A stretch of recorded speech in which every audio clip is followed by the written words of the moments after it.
Assalamualaikum warahmatullahi wabarakatuh. Alhamdulillahirrabbilalamin. Wassalatu wassalamu ala asrafil anbiya wal mursalin wa ala alihi wa sahbihi ajma'in. Segala puji syukur bagi Allah Subhanahu wa Ta'ala yang telah memberikan kita nikmat iman, Islam, kesehatan, dan kesempatan untuk berkumpul di majelis ilmu ini. Selawat beserta salam semoga tercurahkan kepada junjungan kita Nabi Muhammad Sallallahu Alaihi Wasallam beserta keluarga, sahabat, dan seluruh umatnya hingga akhir zaman. Hadirin yang dirahmati Allah, pada kesempatan ini izinkan saya untuk membahas sebuah tema penting yang mungkin jarang kita renungkan, yaitu etos kerja di dalam Islam. Di zaman modern seperti sekarang, bekerja keras sering dianggap sekedar untuk memenuhi kebutuhan duniawi. Namun di dalam Islam, bekerja adalah bagian dari beribadah kepada Allah Subhanahu wa Ta'ala. Allah berfirman dalam Quran Surah At-Taubah ayat 105 yang berbunyi, Bismillahirrahmanirrahim. Wa qul ya'malu fasayarallahu 'amalakum wa rasuluhu wal mu'minun.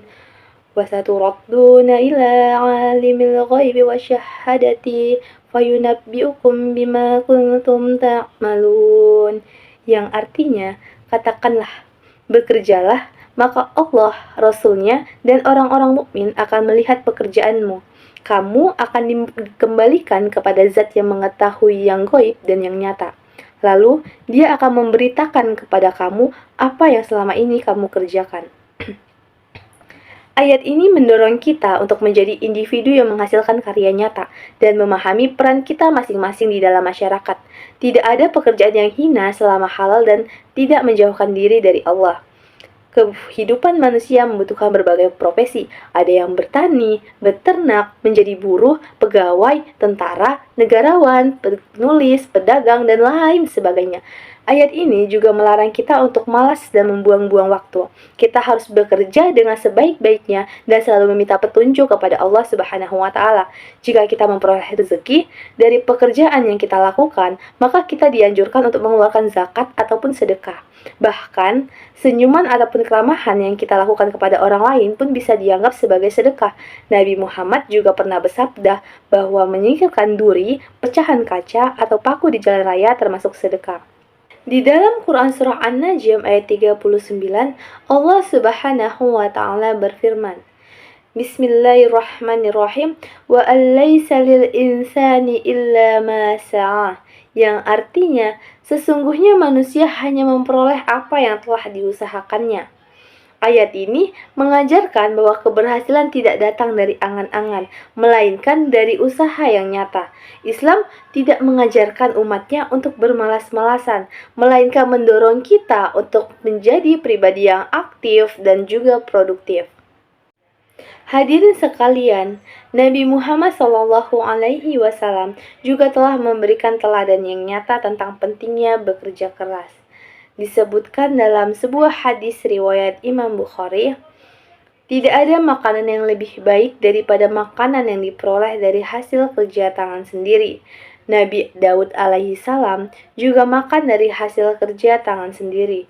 Hadis riwayat Bukhari nomor 2072. Nabi Daud yang notabene merupakan seorang raja dan juga seorang nabi, ia saja juga bekerja dengan tangan sendiri.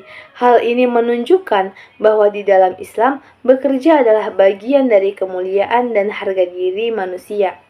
Saudara-saudariku, dalam bekerja, Islam mengajarkan untuk selalu menjaga niat. Jika niat kita lurus, mencari nafkah yang halal, menafkahi keluarga, memberikan manfaat kepada sesama, maka seluruh aktivitas kerja kita akan bernilai ibadah di sisi Allah. Allah Subhanahu wa Ta'ala berfirman, Bismillahirrahmanirrahim, Ya ayyuhan nasu kulu mimma fil ardi halalan tayyiban, wa la tattabi'u khutuwatis syaitan, innahu lakum aduwwum mubin. Yang artinya, wahai manusia, makanlah sebagian makanan di bumi yang halal lagi baik, dan janganlah kamu mengikuti langkah-langkah setan. Sesungguhnya bagimu ia merupakan musuh yang nyata. Quran Surah Al-Baqarah ayat 168. Hal ini berartikan bahwa dalam bekerja kita pun harus berhati-hati.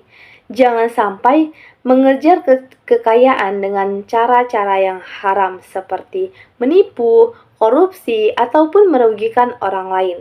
Rezeki yang halal adalah sumber keberkahan dalam hidup kita. Sebaliknya, harta yang diperoleh dengan cara yang haram hanya akan membawa kesempitan, hilangnya ketenangan hati, dan mengundang murka Allah. Rasulullah Shallallahu Alaihi Wasallam bersabda, tangan yang di atas lebih baik daripada tangan yang di bawah. Hadis riwayat Bukhari dan Muslim. Maksudnya, lebih baik kita menjadi orang yang memberi, orang yang produktif, yang mandiri, daripada orang yang hanya kerjanya meminta-minta saja. Hadirin yang dimuliakan Allah, dalam bekerja, Islam bukan hanya untuk dunia, tetapi juga untuk di akhirat. Setiap tetes keringat, setiap lelah yang diniatkan karena Allah akan menjadi amal kebaikan yang kelak akan kita panen pahalanya. Maka dari itu, marilah kita kuatkan etos kerja kita, marilah bekerja dengan ikhlas karena Allah, marilah bekerja dengan jujur dan penuh tanggung jawab, marilah kita bekerja dengan semangat dan profesional, serta marilah kita selalu memohon pertolongan Allah Subhanahu wa Ta'ala dalam setiap usaha kita. Semoga Allah memberkahi setiap langkah usaha kita dan menjadikannya sebagai amal solih, dan Allah juga akan membukakan pintu-pintu rezeki serta kebaikan untuk kita semua. Amin, amin ya rabbal alamin. Mungkin demikian kuliah 7 menit yang dapat saya sampaikan. Apabila ada kesalahan kata, saya memohon maaf. Kepada Allah saya mohon ampun. Wabillahi taufiq wal hidayah. Wassalamualaikum warahmatullahi wabarakatuh.